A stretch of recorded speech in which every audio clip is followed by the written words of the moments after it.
ខ្ញុំកំពុងតែពិចារណានៅក្នុងការបង្កើតជាកូនសភៅតូចមួយដើម្បីជាជំនួយស្មារតីទៅដល់លោកអ្នកដែលសិក្សាភាសាអង់គ្លេស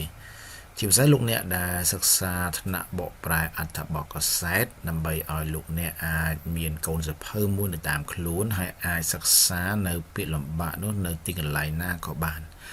នៅក្នុងកូនសភៅនេះគឺខ្ញុំបានរៀបចំនៅអត្ថបទដែលបង្ហាញអំពីពាក្យឬក៏ phrase ណាយើងបង្ហាញអំពី phonetic បង្ហាញអំពី part of speech ហើយនឹងបង្ហាញអំពីរបៀបនៃការបកប្រែដោយនៅក្នុងកូនសភៅនេះ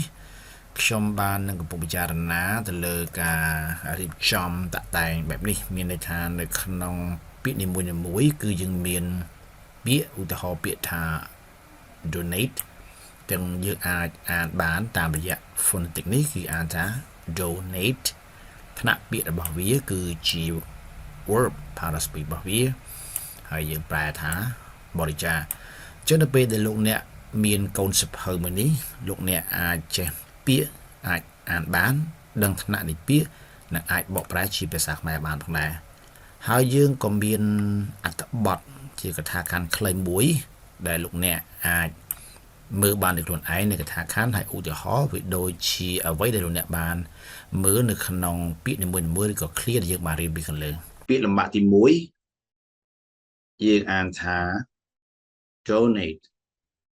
ថ្នាក់ពាក្យជាកិរិយាសព្ទប្រែមកថាបរិច្ចាគហើយដោយឡែកចំពោះផ្នែកនេះវិញគឺជារបៀបនៃការបកប្រែពីអង់គ្លេសទៅភាសាខ្មែរ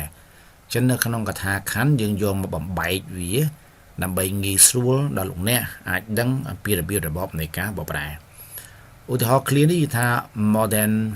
13.5 million US dollar has been donated to ចឹងយើងប្រែថាជំនួយជាង13.5 លានដុល្លារសហរដ្ឋអាមេរិកត្រូវបានបរិច្ចាគទៅដល់ឥឡូវយើងចាប់ដើមបកប្រែជាមួយគ្នា more than ណាច្រើនជាង13.5 million US dollar ណាច្រើនជាង13.5 million US dollar មានថាចំនួនទឹកប្រាក់ច្រើនជាង13.5 million dollar សហរដ្ឋអាមេរិក has been donated which is present perfect passive ណា has been donated ត្រូវបានបរិច្ចាគ to ទៅកាន់ណាគេ the Cambodian government រដ្ឋាភិបាលកម្ពុជាអញ្ចឹងកលឹះនេះគឺជារបៀបនៃការបកប្រែពី clear មួយទៅ clear មួយដែលអាចធ្វើឲ្យលោកអ្នកជាអ្នករៀនភាសាអង់គ្លេសនឹងអាចស្វែងយល់បានដោយខ្លួនឯងតាមរយៈរបៀបនៃការបកប្រែដូចនេះដូច្នេះប្រសិនបើលោកអ្នកយល់ថាសៀវភៅនេះមានប្រយោជន៍ហើយលោកអ្នកចង់បានចឹងលោកអ្នកអាចសិក្សាជាមួយខ្ញុំហើយខ្ញុំនឹងរៀបចំកូនសៀវភៅនេះនៅពេលក្រោយដើម្បីជាផ្នែកមួយក្នុងការជួយសម្រួលទៅដល់លោកអ្នកក្នុងការរៀនភាសាអង់គ្លេសជាពិសេសអ្នកដែលបកប្រែថ្នាក់បកប្រែអត្ថបទកាសែតលោកអ្នកចាប់អារម្មណ៍រៀនថ្នាក់បកប្រែបកកាសែតលោកអ្នកអាចសិក្សាជាមួយខ្ញុំបានគឺត្រឹមរយៈពេលតែ6ខែលោកអ្នកអាចបកប្រែបានតែខ្លួនឯងហើយតម្លៃ$20ហើយយើងសិក្សាតាមរយៈវីដេអូនៅក្នុងក្រុម Telegram